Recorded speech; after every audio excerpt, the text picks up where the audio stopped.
오늘 읽었던 말씀은 일명 씨 뿌리는 비유, 예수님이 가르치신 씨 뿌리는 비유라고 이렇게 말을 합니다. 우리가 공간복음, 사복음 이렇게 말을 많이 하죠. 그리고 공간복음은 이미 말씀하신 대로 아신 바와 같이 마태복음, 마가복음, 누가복음이에요. 그런데 이 예수님의 복음서 내용이 마태복음에도 나오고 누가복음에도 나오고 또 마가복음에도 나오면 공간복음에 다 나왔다 이렇게 말합니다. 근데 거기에 하나 더 나가서 요한복음까지 나오면 사복음서에 나왔다 이렇게 말을 해요. 그러면 공간복음에 다 나왔다, 사복음서에 나왔다, 다 나왔다. 그러면 뭐가 의미가 있는 말이냐? 이 말은 강력한 그 복음이다. 더 나아가서 많은 사람이 가장 누구도 놓칠 수 없는 그 중요한 가운데서 그 톱기사와 같이 다뤄졌던 기사 내용이다. 이렇게 생각하면 됩니다. 우리 신문이 한두 가지가 있지 않잖아요. 주간, 또 일간지, 주간지, 석간, 조간, 또 주간, 월간 막 다 있잖아요. 그런데 이 여러 그 신문사들인데 어떤 사건이 터지면 모든 신문사들이 다 대서특필하고 특기사로 다루고 있다. 그러면 그만큼 중요하다는 거죠. 그런데 어떤 데는 다루고 어떤 데는 안 다루고, 다루더라도 그 제일 많이 팔리는 부서에서 토끼사로 다룬 거 가고 그저 이름도 잘 알지도 못한 신문사에서 그 다루고 단 데는 잠잠했다. 그러면 그 내용들이 널리 퍼져나가요? 못 퍼져나가요? 나갈 수가 없죠. 사복음서에 다 나왔다. 그러면 이것은 굉장히 중요하게 다루고 있다는 거죠. 그래서 이 내용은 사복음서에 다 나온 내용입니다 하면 무슨 말인지 알아들어야 한다지. 그래서요, 이거 무슨 의미가 있는데요? 이렇게 생각한다면 참 답답하죠. 사복음서에서 모두 탑기사로 나왔다 이렇게 생각한다고 한다면 이 말씀이 그 당시 강력하게 온 세상을 떠들썩하게 다루어졌구나, 이런 사건이라는 사실을 비출 때 이 소식은 깊은 소식이고 또 소망의 소식이요, 우리에게 살리는 말씀이라는 것을 알아야 될 줄 믿습니다.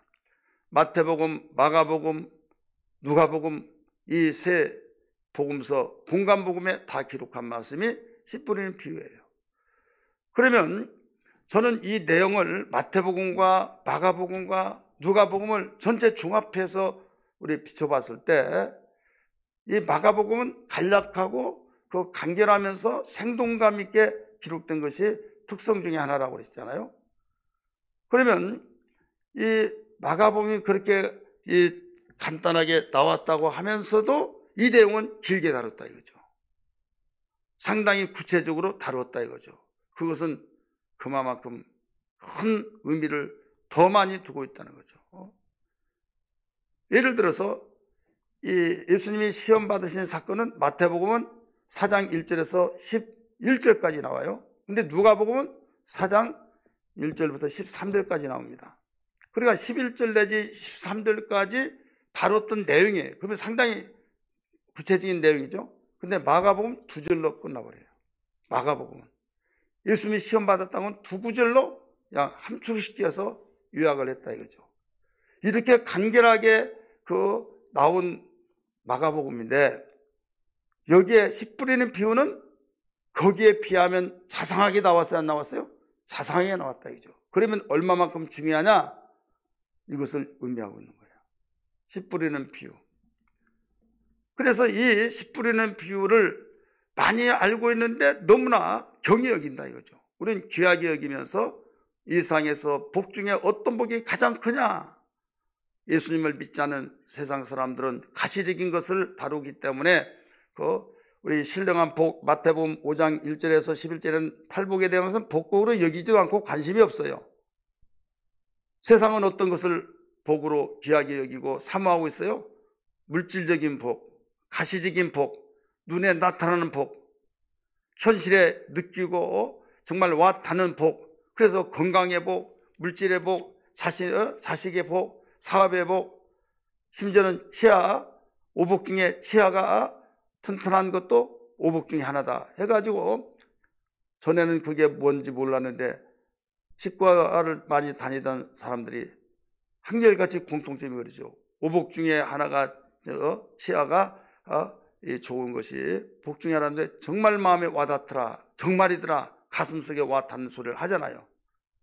그래, 눈에 보이는 것들을 통해서 내가 마음에 원한 것이 많이 확보되고 노후대책까지 완벽하게 준비되고 활성화가 되어지면서 아무리 쓰더라도 나는 모자람이 없다. 돈이면 누구든 다 내 앞에 무릎 꿇는다. 그래서 돈의 이력, 이런 이력들을 가지고 있는 사람들이 복받았다 이렇게 말한다 이거죠. 그게 복이다 이거죠. 그러면 예수 믿는 사람은 주님이 오셔서, 구약에는 그런 성격을 많이 띠고 있어요. 구약에서 현실적인 복, 눈에 보이는 가시적인 복. 근데 신약에서 주님이 오셔서 말씀하신 첫 번째 복을 터뜨리면서 선포하신 복은 8가지 팔복인데, 세상 사람들이 한 사람도 흠모하는 복이 하나도 없어요. 심령이 가난한 자는 복이 있나니, 애통한 자는 복이 있나니, 마음이 청결한 자는 복이 있나니, 의에 주려고 목마른 자는 복이 있나니, 핍박을 받고 욕을 얻어먹는 자는 복이 있나니. 자, 흠모한 사람이 있어요? 자, 예수 믿는 사람이 흠모한 사람이 있어요? 예수 믿는 사람들 중에서 흠모하냐고요. 그러면 예수님이 가르친 복에 대해서 무관심한다 이거죠. 그러다가 보니까 내가 관심을 어디에 쓰느냐에 따라서 내가 거기에 마음이 기울여지고 그 길로 운전을 하게 됩니다. 내 마음에 관심 있는 대로 운전대를 돌리듯이. 근데 복을 받기를 원하면서도 주님이 가르쳐준 복을 관심을 가지지 않으니 기도도 제대로 안 나온다 이거죠. 팔복에 대해서 복에 대한 기도를 얼마나 하냐 이거죠. 눈에 보이지 않는 복이라 해서 내 마음에 현실적으로 와 닿지 않는다고 해서 무관심하면서 어떤 복, 너희는 이방인들과 같이 구하지 말아라. 무엇을 먹을까 입을까 마실까 구하지 말고 먼저 그의 나라와 그의 의를 구하라. 그리하면 이 모든 것을 너에게 더하시라 하신 말씀을 달달달 외우고 잘 알면서도 현실적으로 기도하는 것 보면 그렇지 않다 이거죠. 그러니까 예수 믿는 사람들조차 그러니 여러분, 내 자신도 확실하게 어떤 복이 정말 최고 중요하다는 것을 우선순위가 머리에 이론은 알고 있는데 가슴속에 못이 박혀지듯이 그 우선순위가 결정이 안 되고 어떻게 다른 사람에게 확신 있게 말할 수 있느냐 이거죠. 예수 믿는 것이 힘들다면 힘들고 쉽다면 쉬워요. 근데 힘들다 이렇게 말하는 것에 우리 동의하고 그렇다고 한번 칩시다. 왜 그럴까요? 예수 믿는 것이 힘든 것은요, 눈에 보이지 않는 것 때문에 그래요. 팔복이 가장 큰 복이다. 그런데 실감이 안 나요, 실감이. 물질이 얼마나 큰 실감이 나는지. 그래서 물질의 복 하잖아요. 자식의 복. 근데 물질을 그렇게 많이 벌어서 좋은데 그것이 나에게 화가 되어지고 내 마음을 전부 찌르고 나를 상하게 만들고 넘어지게 만들고 이런 일이 얼마나 많습니까? 그때는 후회하면서 돌이켜요. 쓸 수가 없는 이런 일이 일어나죠. 자식이 복이라고 해서 자식한데 자식 때문에 정말 가슴앓이 하면서 고통 당할 때 정말 내가 이러려고 자식 했나? 이럴 때도 있을까요? 없을까요? 있겠죠. 무자식이 상팔자다 이런 말을 하잖아요. 그러니까 그것이 없을 때는 정말 최고라고 하는데 막상 있어 보니 아니더라 이거죠.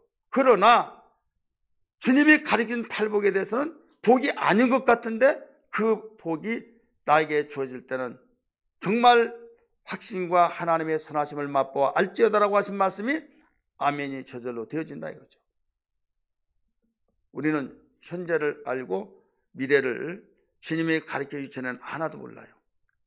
그냥 운명사 점쟁이한테 맡기고 그들이 미래사를 말하면 그러리라 믿지만은 주님이 가르쳐 준 것은 믿으면 좋은데 안 믿어지니까 현재 발등에 불이 떨어져서 현실 문제가 그렇게 복잡하고 그런데 내일 천국에 대한 거? 그러니까 예수 믿다가 넘어진 거예요. 벌렁벌렁 넘어지고 당신은 구원받음으로 가장 큰 복을 받았다고 하더라도 예수 믿는 것이 가장 큰 복이라고 함에도 불구하고 말로는 아멘하고 그렇죠. 여기는 이론으로 스쳐가는 이론은 맞는데 가슴 속에 완전히 뿌리를 내리고 완전히 거기에 그 충격 속에서 잊어버릴 수 없는 가슴에 새겨진 것이 없는 한 이건 시간에 흐르면서 흐지부지해지고 현실은 그렇지 않고 하다 보니까 이게 힘든 거예요, 신앙생활. 그래서 기도하라는 겁니다. 주님께 기도하고 주님을 가까이 하면 무관심한 것이 관심을 갖게 되고 그 말씀이 나에게 와 닿아서 그 말씀을 살다 보면 말씀을 따라가다 보면 그림자가 따라오듯이 이 복은 따라올 때 이것이구나 알게 되진다. 그러니까 영적인 복은 내가 체험을 하고 영적인 복에 귀중하고 정말 최고의 복이라는 걸 알려면 체험을 해야 되는데 기도하고 말씀으로 살고 생활할 때 이게 최고구나 이걸 알 수 있어요. 그러기 전에는요 인정이 안 되는 거예요. 그래서 힘들다니까요. 그런 것 같습니까? 안 그런 것 같습니까? 그렇죠. 오늘 본문에서 주님이 가르쳐준 복, 최고의 복은 본문 사건에서 어떤 복이냐? 4가지를 가르쳐주고 있는데 그 중에 하나가 좋은 땅에 떨어진 씨, 그 씨가 가장 복받은 씨예요. 씨는 하나님 말씀입니다. 하나는 길가에 떨어지고 하나는 돌밭에 떨어지고 하나는 가시덤불에 떨어지고 하나는 좋은 땅에 떨어졌다 이렇게 나와요. 그런데 이 4가지로 씨를 분명히 농부가 씨를 뿌리는데 똑같은 씨인데 어떤 데 길가에 떨어지고 밭이 아니에요. 길가에 하나는 돌밭에 하나는 가시덤불에 하나는 좋은 땅에 씨는 똑같습니다. 그럼 뭐가 중요해요? 어디에 떨어졌냐가 이게 중요하다 이거죠. 그럼 어디에 떨어진 씨가 가장 복이에요? 좋은 땅에 떨어진 씨가 복이다 이거죠. 교회 안에서 똑같이 그 말씀을 듣습니다. 듣는데 어떤 사람은 제일 복을 많이 받는 사람이 있고 어떤 사람은 그저 복을 받았다고 하는데 나중에 결실하지 못하고 어떤 사람은 조금 다니다가 그저 완전히 언제 다니냐 하는 식으로 되어지고 어떤 사람은 그냥 듣기는 들었는데 뭘 듣는지도 몰라요. 그러면 어떤 사람이 결실할까요? 좋은 땅에 떨어진 사람 잘 듣고 아멘 아멘 하면서 그 말씀대로 살기 위해서 기도하고 애통하며 인내하며 지키면서 결실하는 그 사람이 가장 큰 복이다 이런 말씀입니다. 주님이 그 말씀하셨어요. 이 말씀을 하시니까 예수님의 제자들이 저녁에 다른 사람들이 다 가고 난데 예수님 앞에 그런 이야기를 해요. 선생님 오늘 가르쳤던 그 말씀 비유로 하시는데 무슨 말씀이십니까? 우리는 도무지 알지를 못하겠습니다. 이렇게 물어보고 와요. 예수님 말씀하십니다. 그렇지 알아듣지 못할 것이다 하면서 누가복음은 그렇게 나오지 않은데 마가복음과 마태복음은 그 내용이 나옵니다. 내가 비유로 말한 것은 다른 사람이 알아듣지 못하기 위해서 애인이 알아듣지 못하기 위해서 비유로 말한 것이다 이렇게 말씀했어요. 따라하십니다. 너희는 알아들 수 있으나 애인은 알아들 수 없어. 알아들 수 없도록 비유로 말했다 이렇게 가르쳐주죠. 11절 읽습니다. 시작. 이르시되 하나님 나라의 비밀을 너희에게는 주었으나 애인에게는 모든 것을 비유로 하나니. 12절 보십시다. 이는 그들로 보기는 보아도 알지 못하며 듣기는 들어도 깨달지 못하게 하여 돌이켜 죄사함을 얻지 못하게 하려 함이라. 그러니까 비유로 말한 것이 뭐 때문에 비유로 말한다고 그랬어요? 알아듣지 못하고 깨닫지 못하게 해서 죄사함을 얻지 못하게 하려고 그렇게 비유로 말씀하셨다 이거예요. 여기에서 알아듣지 못한다는 것이 얼마나 큰 불행이라는 걸 알아야 됩니다. 따라합시다. 알아듣지 못하는 거 이건 얼마나 큰 불행인 거 몰라요. 알아듣는 거, 깨닫는 거, 들려지는 거 이건 얼마나 큰 복인지 몰라요. 지금 이 말씀을 마태복음은 더 자상하게 나옵니다. 한번 성경 볼까요? 마태복음 13장. 마태복음 13장 몇 절 말씀 보신 거 하면 14절부터 읽습니다. 13절부터 읽습니다. 마태복음 13장 13절부터 시작. 그러므로 내가 그들에게 비유로 말하는 것은 그들이 보아도 보지 못하며 들어도 듣지 못하며 깨닫지 못함이라. 이사야 예언에 그들에게 이루어졌나니 이르렀으되 너희가 듣기는 들어도 깨닫지 못할 것이요 보기는 보아도 알지 못하리라. 이 백성들의 마음이 완악하여져서 그 길은 듣기에 둔하고 눈은 감았으나 이는 눈으로 보고 귀로 듣고 마음으로 깨달아 돌이켜 내게 고침을 받을까 두려워함이라 하였느니라. 깨달으면 좋잖아요. 근데 깨달을까 봐 두렵다는 거예요, 하나님이요.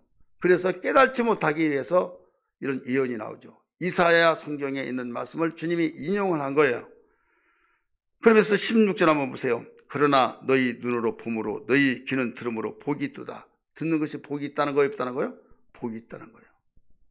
우리는 듣는 것이 무슨 복이냐 뭐 이렇게 생각하겠지만 주님은 듣는 것이 얼마나 큰 복이란 걸 가르쳐 주셨어요. 그래서 들려지지 않을 때 듣기 위해서 힘쓰고 애쓰고 내가 세상에서 일을 하더라도 이렇게 힘든 것은 내가 처음 봤다. 그러나 듣는 것을 복이라고 했고 들어야만 내 영혼이 살고 내 영혼의 양식을 먹을 수 있으니 나는 듣기 위해서 힘쓴다고 하면서 십자가를 지신 주님의 심정을 헤아리면서 우리는 듣기 위해서 얼마나 우리가 정말 힘쓰고 애쓰느냐 한번 생각해 보세요. 그런데 안 들리면 그냥 안 들린 걸로만 생각하고 힘들어서 또 설교 긴급 아무래도 여러분 그 똑같은 시간이라도 내가 힘들면 그 시간 지루하잖아요.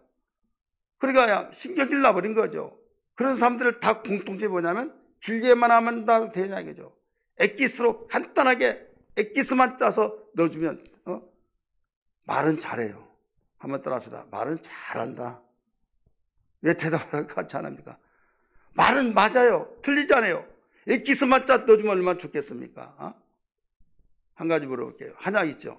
한약 아주 농도가 진하게 해가지고 조금 줘요. 그런데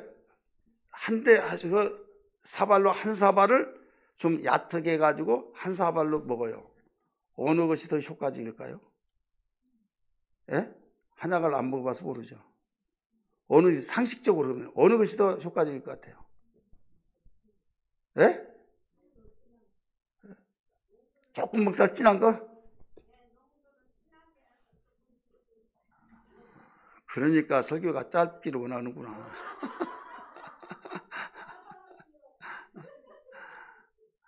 여러분, 이 진하게 가지고 조금 제비새끼 그 눈물만큼 먹으면요 들어가도 말라버려요. 그렇다니까요. 개미 눈물보다는 더 크죠. 제비새끼 눈물은 들어가다가 말라버린다니까요. 농도가 좀 약하더라도요 한 대쯤 먹을 때요 온몸 다 퍼지는 거예요. 그래서 여러분이 사서 먹는 우리 신광영 장로님이 저를 홍삼을 그냥 대다 주시는데 너무 감사합니다. 근데 그 홍삼하고요 무슨 유명한 홍보 많이 하는 홍삼 있죠. 그 홍삼은 질이 달라요. 그 홍삼은 달짝지근해요. 이거는 쓴맛이 나면서도 굉장히 뒷맛이 좋아요. 그런데 그 농도를 보면요, 농도는 사서 무슨 제약 이런 데서 광동 이런 게 있잖아요. 근데 거기에 보면 원료가 보면 퍼센트가 얼마 들지 않았어요. 얼마 들지 않았어. 그런데 다른 부가적인 첨가물을 굉장히 많이 넣어요. 물이나 많이 했으면 좋은데. 왜 그렇습니까? 왜? 그래도 많이 먹으면 이게 흡수량이 다 골고루 퍼진다. 그것 때문인 거예요. 그래도 그 퍼센트로 보면 이거 홍삼이라고 볼 수가 없는데 이 제약회사 아마 또 여기에서 이 회사 브랜드 때문에 아주 굉장히 알아주고 그러는데요. 근데 진해가지고 양이 많으면 얼마나 좋겠습니까? 그렇잖아요? 온몸에 다 퍼지고. 그래도 너무 진하면 그것도 문제죠.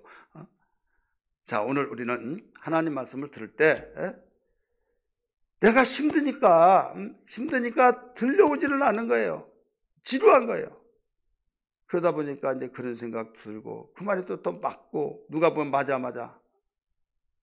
그런데 이게 복이라고 생각하고 있어요. 제가 종종 이런 말을 하잖아요. 지금은 자동차 있으니까 너 뭐 가지고 갈래? 친정에 가서 예 알았어요. 달라고. 자동차가 야 이제 자동차 다 찼, 성차리가 조그만하니까 이제 놀 데 없었죠. 아니 아직 자리 남았다고 하면서까지 더 가져가려고 하죠.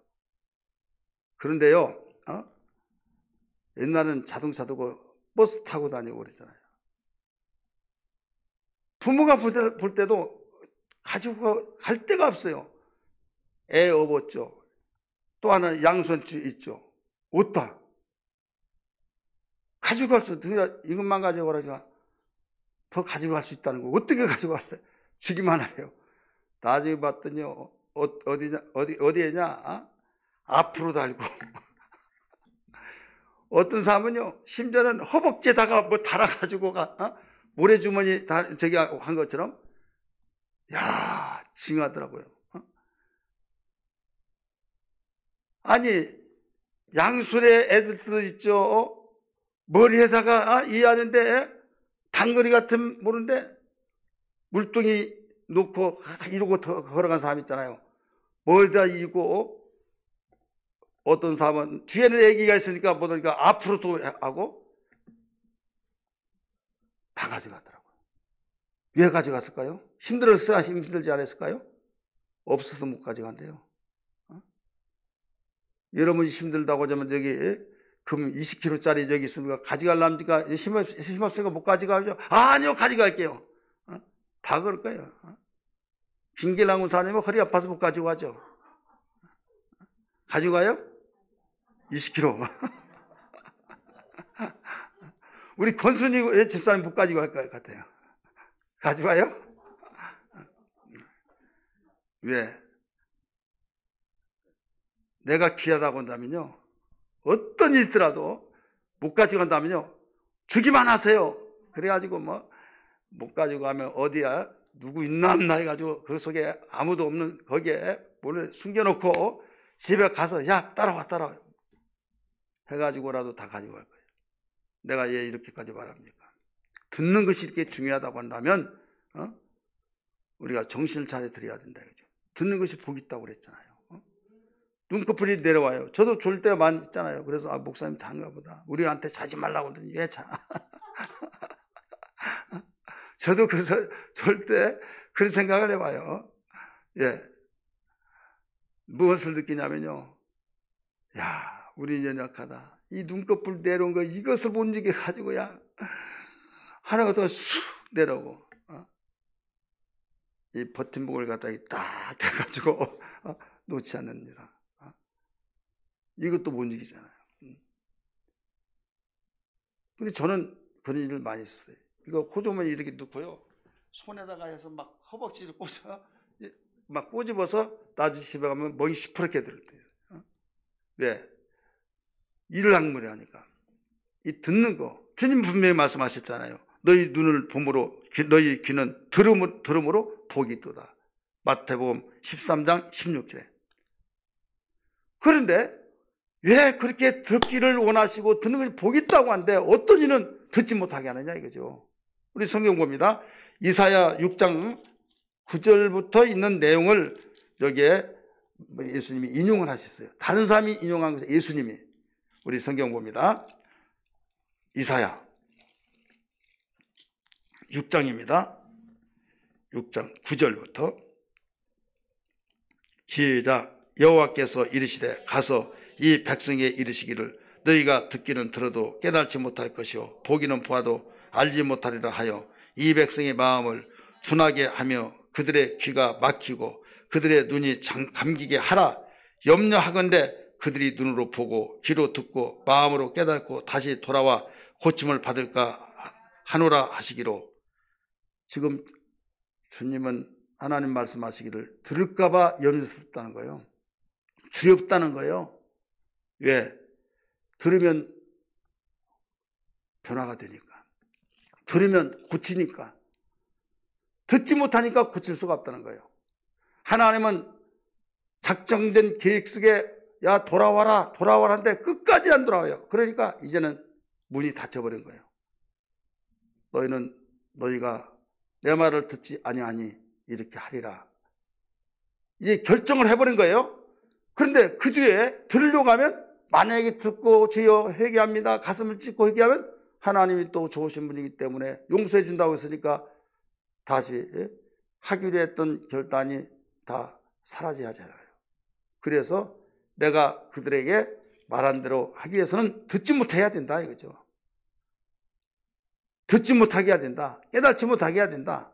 그래서 이사야 선지자가 말하잖아요. 11절 말씀 시작. 내가 이르되 주여 어느 때까지일까 하였더니 주께서 대답하시되 성읍들을 황폐하여 주민이 없으며 가옥들에는 사람이 없고 이 토지는 황폐하게 되며 여호와께서 사람들을 멀리 옮기셔서 이 땅 가운데서 황폐한 곳이 많을 때까지니라. 그러니까 민족을 다 옮겨버리고 파괴시키고 그럴 때까지니라. 그러기 전에는 듣지 못해야 된다는 거죠. 자, 듣는 것이 때가 있다는 거예요. 하나님께서 들으라고 하신 기회 주실 때 들어야 될 줄 믿습니다. 듣는 것이 복이기 때문에. 그래서 비유로 말씀하신 이유가 뭐냐? 비유를 말씀하신 이유는 듣지 못하기 위한 것이다. 그러냐? 우리 여기 보니까 듣지 못하기 위해서 비유로 말씀하셨다고 그랬죠. 그런데 그랬는가 안 그랬는가 또 봅니다. 마태복음 13장 34절 35절 마태복음 13장 34절 34절 시작. 예수께서 이 모든 것을 무리에게 비유로 말씀하시고 비유가 아니면 아무것도 말씀하지 아니하셨으니 36절 35절 시작. 이는 선지자를 통하여 말씀하신 바 내가 입을 열어 비유로 말하고 창세로부터 감춘 것을 드러내리라 함을 이루리 하심이라. 여기는 뭐 때문에 비유로 한다고 그랬어요? 알아듣게 하기 위해서, 깨닫게 하기 위해서 비유로 말씀하신다는 거예요. 근데 앞에 씨 뿌린 비유에서는 알아듣지 못하기 위해서 비유로 말씀하신다는 거예요. 너희에게는 알아들 수 있는 길을 주었지만은 애인에게는 알아듣지 못하기 위한 것이다. 주님이 분명히 말씀하셨잖아요. 지금 우리는 알아들을 수 있기를 원하신 것을 믿기 바랍니다. 알아들어야 된다 이거죠. 많은 사람들이 가시긴 복을 복으로 알고 듣는 것은, 주님의 말씀 듣는 것은 복으로 알지를 못하는데 너희들은 들어야 된다 이거죠.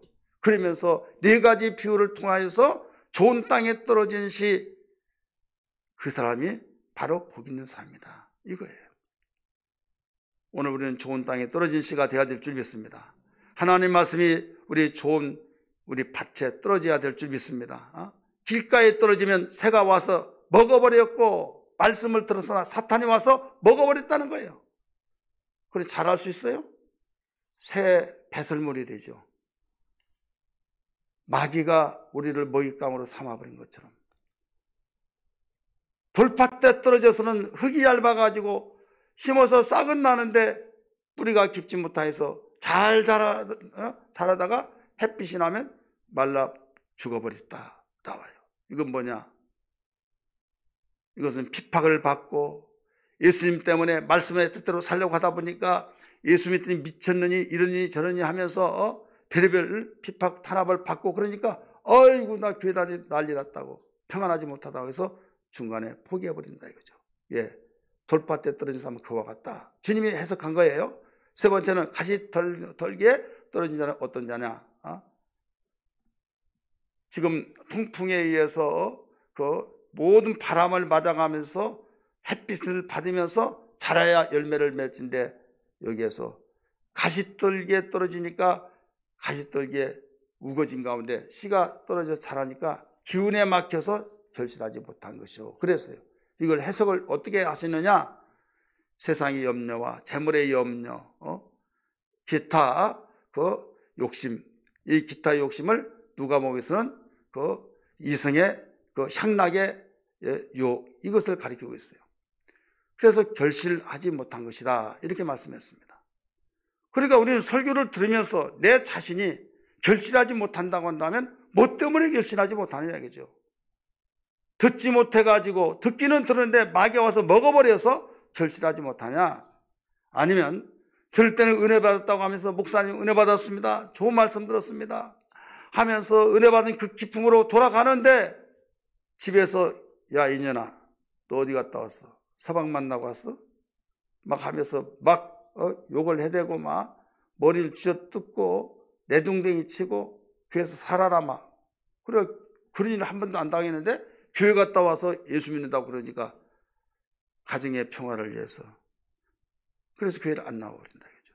주님과 멀어져 버린다 이거죠. 이것은 어디에 떨어진 시라고 그랬어요? 돌밭에 떨어진 시다 이거예요. 결실했어요? 못했어요? 못했죠. 가시던 풀에 떨어졌어요. 그 시는 어떤 시냐? 주님이 해석한 거예요. 교회 나갔더니 야 돈 있어야 교회 나가더라. 야 교회 갔더니 이렇게 내는 것이 맞냐? 하면서 돈에 대한 것을 딱 들을 때 마음이 딱 문이 닫히면서 그때부터 교회 다니고 싶지도 않고 또 세상의 염려 내가 지금 여기 와 있을 때 지금 그 일을 하면 얼마를 벌 텐데 이런 생각도 들고 이모 저모 세상 염려 생각이 다 내 속에 자리를 잡으면서 들려지지 않는다. 그 다음에 또 말씀을 듣고 그때는 깨달았는데 나중에 재물에 또 여러 가지 근심 이런 것들로 인하여서 신앙이 자라지 못한 이 사람은 가시떨기에 떨어진 시다 이렇게 말했어요. 마지막 복 있는 사람은 어떤 사람이냐? 좋은 땅에 떨어진 시라고 그랬어요. 따라합시다. 좋은 땅. 좋은 땅에 떨어진 사람은 결실하는 자. 오늘 제목은 결실하기를 원하시는 예수님 제목입니다. 따라서 합시다. 결실하기를 원하시는 예수님. 우리 성경 20절 말씀 봅니다. 마가복음 4장 20절 말씀 읽습니다. 시작. 좋은 땅에 뿌려졌다는 것은 곧 말씀을 듣고 받아 30배나 60배나 100배 결실을 하는 자니라. 결실하는 자 아니라 30배, 60배 혹은 100배로 결실하기를 원하신 주님이라는 걸 믿기 바랍니다. 자, 그러면 우리는 정말 어떤 사람이 가장 큰 복이라는 거예요? 결실하는 자. 하나님 말씀을 듣고 그 말씀이 점점 자라서 결실하여서 30배, 60배, 100배 결실을 맺어서 주님을 농부라고 우리 하나님을 농부라고 비유했잖아요. 농부의 그 곡간에 들어가기까지 30배, 60배, 100배 결실된 자가 바로 가장 큰 복이다. 이걸 일러주셨어요. 여러분, 우리는 이런 신앙이 되기 위해서 기도해야 될 줄 믿습니다. 그러면 좋은 땅이 되어야 된다. 좋은 땅. 내가 결실하려면 어떤 땅이 되느냐? 좋은 땅. 우리 마음밭을 바로 좋은 마음의 밭이 되어야 된다. 그죠? 따라합시다. 좋은 마음의 밭이 되어야 된다. 자, 좋은 마음의 밭. 여러분, 은혜 받기를 원하시면 아멘 하십시다. 끝까지 결실하기를 원하시면 아멘 하시 바랍니다. 온라인에서 예배드리신 모든 성도들이여 좋은 땅이 되어지기를 주의 이름으로 축원합니다. 여러분의 마음밭이 좋은 밭 되기를 주의 이름으로 축원합니다. 그러면 좋은 밭이 되려면 어떻게 하느냐? 사랑의 마음. 따라서 사랑의 신앙. 사랑의 신앙이 있어야 된다. 이거죠.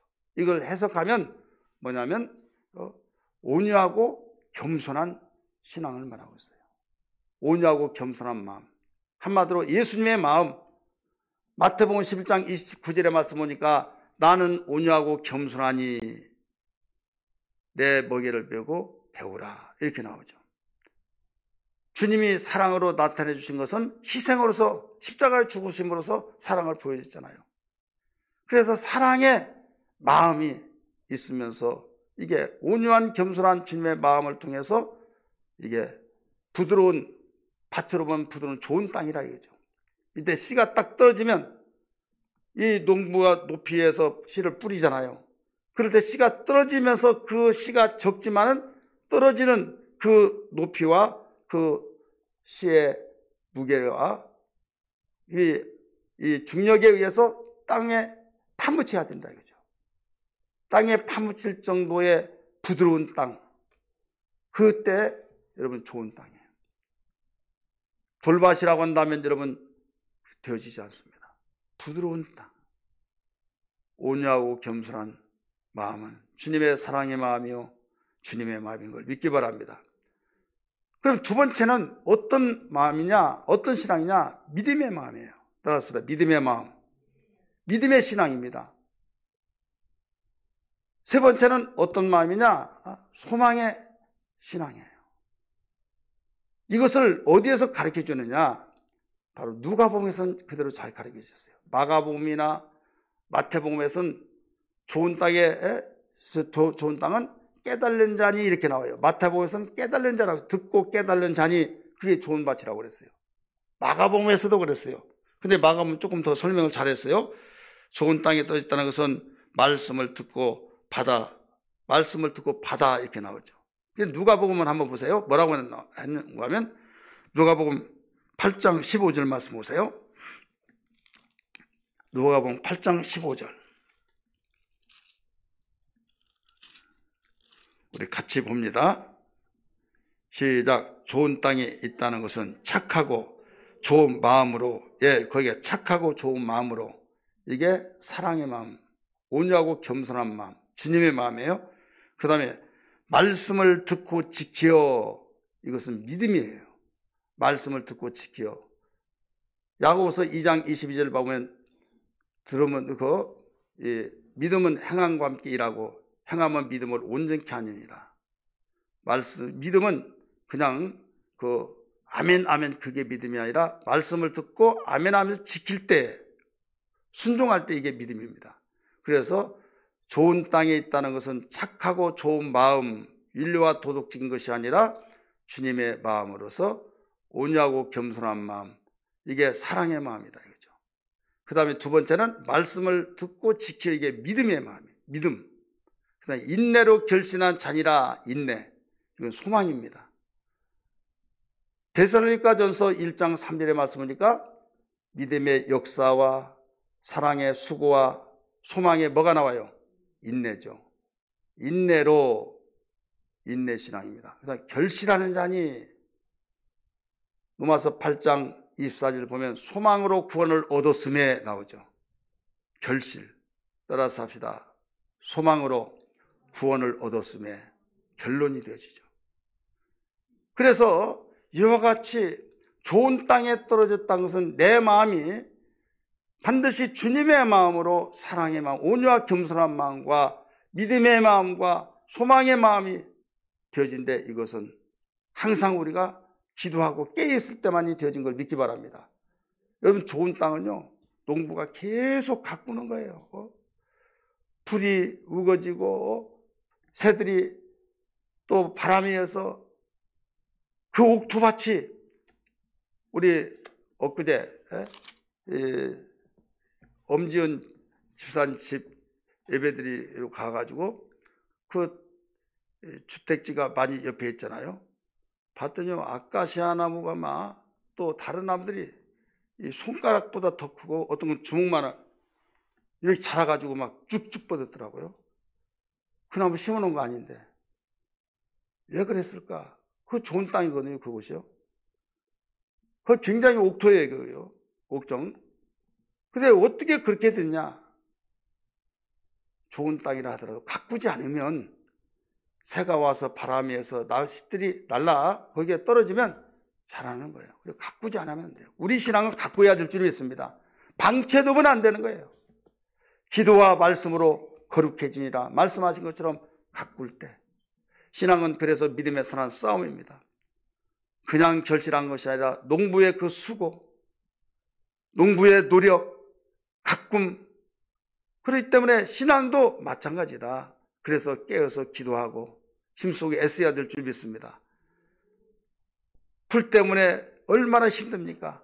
그러나 또 풀을 메고 또 풀을 메고 그럴 때 결국은 좋은 열매를 얻게 되더라, 이런 말씀이에요.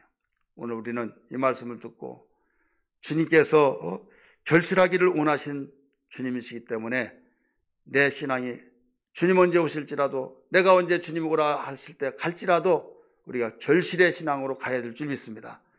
이게 가장 큰 복 있는 삶입니다. 주님 앞에 부끄러움을 당하고 얼굴도 들지 못한다고 한다면 가장 불행한 거예요. 내가 이 세상에서 좀 궁핍하고 때로는 다른 사람에게 흠모의 대상이 아니라 할지라도 주님이 보실 때 결실의 신앙이 된다고 한다면 영광 중에 영광인 걸 분명히 믿으시길 바랍니다. 사순절이라고 한 것은 이걸 알고 준비하며 애통하며 주님 주님이 이 땅에 어떤 흠모하고 세상에 지상낙원 이루려고 하고 임금을 삼으려고 할 때 좋다, 내가 응해주겠다 말했습니까? 아니잖아요.